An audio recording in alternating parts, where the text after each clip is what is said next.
Olá, seguidores! Como pode alguém querer conciliar um sonho desejado com um relacionamento abusivo? Na maioria das vezes, isso é simplesmente impossível de se acontecer. Mas quando a pessoa se dá conta e ela quer se ver livre dessa situação e faz a coisa certa, o errado insiste em permanecer.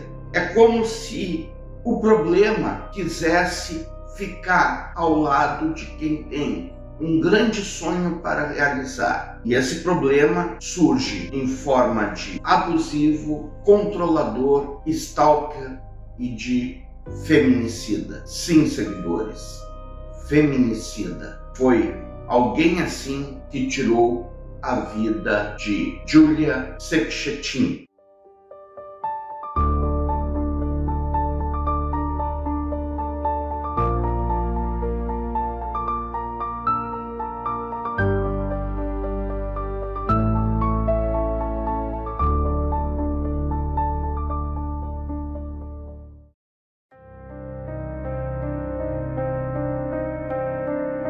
Julia Sekshetin nasceu em Pádua no dia 5 de maio de 2001. Ela era filha de Gino Sekshetin e de Mônica, que faleceu um ano antes dos fatos devido a um tumor cerebral. Irmã do meio de Helena, que era sua irmã mais velha, e de David, o caçula da família. Ela era estudante de engenharia biomédica e estava prestes a se formar quando tudo aconteceu. E vai um spoiler do que vai acontecer nesse caso para vocês. A Julia Sekshetin estava no último semestre da faculdade de engenharia biomédica lá na Itália.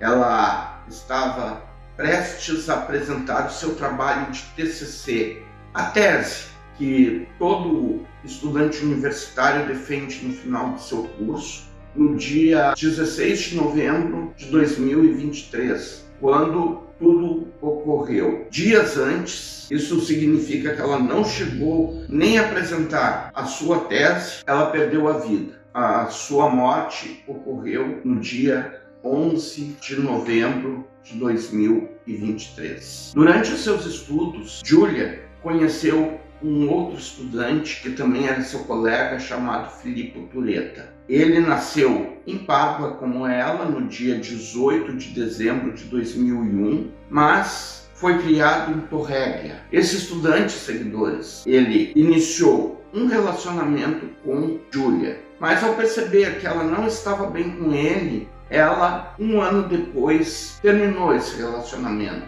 Isso foi em agosto de 2023. No entanto, eles continuavam se dando bem como amigos. Eles conversavam, eles saíam juntos. Porém, Filippo não estava conformado com o fim desse relacionamento. E ele chegou ao ponto de dizer a Julia que ele estava depressivo, que pensava em tirar a própria vida porque os dois terminaram. Por compaixão, a Julia continuou saindo com Filippo normalmente e assim eles foram levando por mais alguns meses. Filippo, sempre que podia, ele batia na mesma tecla, dava suas investidas em Julia. Julia, porém, sempre que necessário, colocava Filippo ao par de qual o real tipo de relacionamento que eles tinham, ou seja, só de amizade. Mas o Filippo nunca aceitou ouvir isso. Nada do que Julia falava interessava aos ouvidos do Filippo, até que chegamos no dia fatídico de 11 de novembro de 2023. No dia 11 de novembro de 2023, Julia ainda mandou por e-mail ao seu professor um artigo da tese a qual defenderia no dia 16. Era como se fosse o fechamento do seu trabalho de TCC. Depois disso, ela saiu com Filippo ao shopping de Marghera, onde ela compraria sapatos novos para usar na sua cerimônia de formatura. Eles foram ao shopping e lá chegando, ela comprou os calçados que usaria. Eles deram um passeio por lá, foi por volta das 9 horas da noite, eles foram a um fast food dentro do próprio shopping e jantaram. Júlia ainda manteve contato com a irmã até as 22 horas e 43 minutos daquela noite. Depois disso, seguidores, ela entrou no carro de Filippo e eles foram embora do shopping. E a partir dali, os dois não foram mais vistos.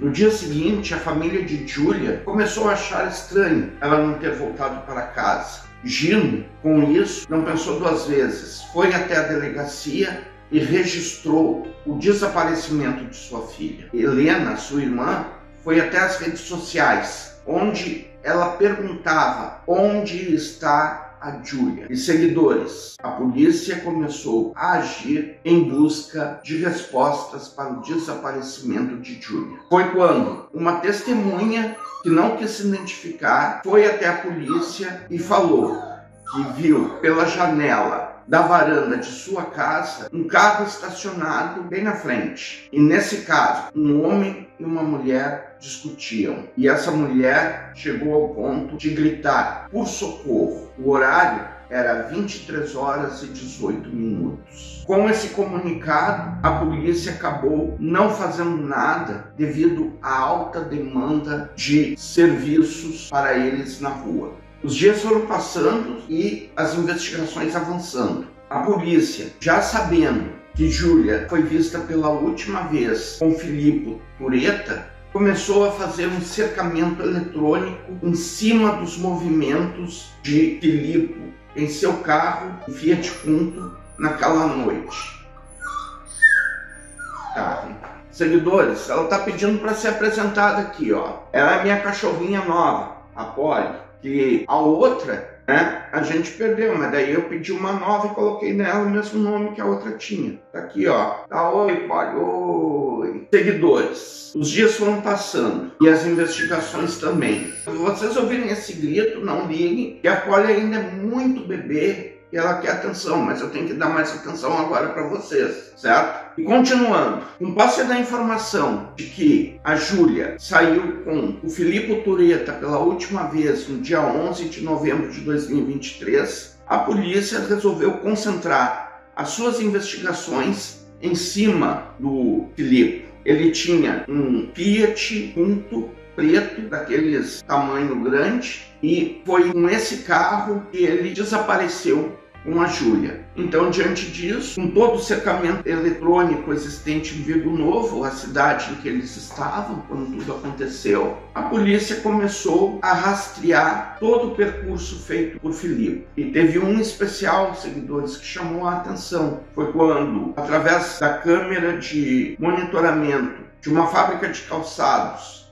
na região de Fossó, focalizou um homem em seu carro agredindo uma mulher até que ela perdesse a vida e depois pegando essa mulher e colocando no porta-malas do próprio carro e saindo dali. Isso, seguidores, colocava Filippo Tureta diretamente ligado ao que aconteceu com Júlia. Vocês já devem estar imaginando, e vocês estão certos, que o homem que agrediu era o Filippo Tureta e a mulher que foi agredida e perdeu a vida era Júlia Cecchettin. Com isso, passou a existir um mandato de prisão contra Filippo Tureta por toda a Europa, quando ele finalmente foi preso. Fato que eu esqueci de citar aqui nessas filmagens de Fossó é que ele também deixou por ali um rastro de sangue da pessoa que ele agrediu e a lâmina de uma faca que estava toda ensanguentada também. A acusação que pesou sobre ele foi de sequestro e homicídio voluntário. Mas o que aconteceu depois, seguidores, foram as buscas. Ele foi preso, mas não foi preso imediatamente. Ele havia fugido. E as buscas se deram início da mesma forma, com um cercamento eletrônico.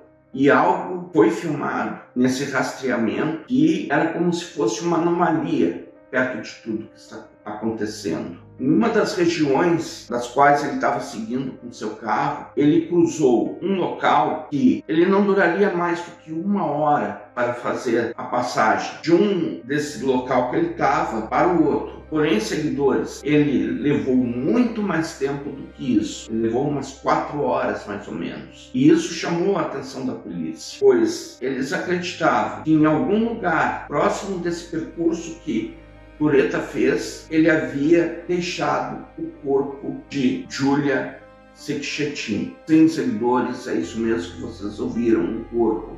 Pois a polícia já não estava mais convencida que Julia Sekshetin pudesse estar com vida. Uma semana já havia passado, seguidores. Foi no dia 18 de novembro de 2023 que o corpo de Julia Sekshetin foi encontrado. Ele estava largado em uma fenda rochosa na floresta, com o saco preto em volta do corpo, cheio de objetos espalhados em volta dela. E o corpo de Julia, seguidores, estava entre aquele trajeto ali que eu falei para vocês. A polícia colocou cães farejadores para fazer a busca e foram eles que encontraram. O corpo dela estava cheio de perfurações na cabeça e no pescoço, um total de 75. Como foram ditas depois no exame legista. E assim, seguidores, ela perdeu a vida por ter perdido muito sangue, também por ter sido jogada naquele local ali onde ela foi encontrada. As buscas a Filippo Tureta se intensificaram e ele foi encontrado na Alemanha, na rodovia A9, perto de seu carro, quando ele estava dando fuga, no momento que ele já estava sem combustível. Nesse momento que Filippo Tureta foi encontrado, naturalmente, é o momento em que ele foi preso. Em 25 de novembro de 2023, Filippo foi extraditado para a Itália novamente e com isso ele foi cumprir a sua pena num presídio na cidade de Verona. No dia 20 de novembro de 2023, Helena Sekshetin denunciava o que ela definiu como os filhos saudáveis do patriarcado e da conduta abusiva. E ela deixava bem claro ali que esse tipo de comportamento prejudicava e muito a figura da mulher. A família Sekshetin não consigo entender por que motivo a menina foi vítima. Eles começaram a ser alvos de ameaças nas redes sociais o tempo todo e eles precisaram ser protegidos por causa disso. Em 2 de fevereiro de 2024, Julia Sekshetin recebeu póstumamente o título de engenheira biomédica pela Universidade de Pádua. Sua família estava presente na cerimônia e o título foi entregue diretamente pela ministra local Anna Bernini. No dia 21 de maio de 2025, engenheiros de Perdonone deram a uma sala deles o nome de Julia Sekshetin, num projeto claro de combate ao abuso contra a mulher. No dia 5 de dezembro de 2023, Julia Sekshetin foi sepultada na presença de mais de 8.000 pessoas e seu pai, no púlpito, fez um discurso. Gino Sekshetin falou para todos que estavam lá o mesmo discurso que no dia 20 de novembro sua filha Helena havia feito sobre os filhos do patriarcado que tinham comportamento abusivo e ameaçavam a figura da mulher. Além das 8.000 pessoas, estavam presentes militares e políticos da região. Julia Sekshetin foi sepultada ao lado dos restos mortais de sua mãe e após a sepultura ser fechada, a população começou a fazer muito barulho em protesto ao crime que aconteceu contra ela, exigindo justiça. E a justiça veio, seguidores. No dia 23 de setembro de 2024, Filippo Tureta foi julgado sob a acusação de homicídio premeditado e ele foi considerado culpado. No dia 3 de dezembro de 2024, veio a sentença. Cumpriria uma pena de prisão perpétua pelo crime que cometeu. Pouco antes da sentença, proferida a Filipe Tureta, que ocorreu exatamente um ano após o enterro de Giulia, foi criada pela família dela e encabeçada pelo pai, Gino Cecchettin, uma fundação, a Fundação Giulia Cecchettin, que consistia em esclarecer e tentar evitar todas as formas possíveis qualquer tipo de violência de gênero, principalmente quando se refere ao homem contra a mulher. O vídeo de hoje foi esse. Se inscrevam no meu canal se ainda não forem inscritos. Façam seus comentários educados. Ativem o sininho para receberem notificações de novos vídeos. Curtam, comentem e compartilhem. E me sigam na minha rede social, cujo nome aparece escrito aqui embaixo. Por hoje eu fico por aqui e até o próximo vídeo.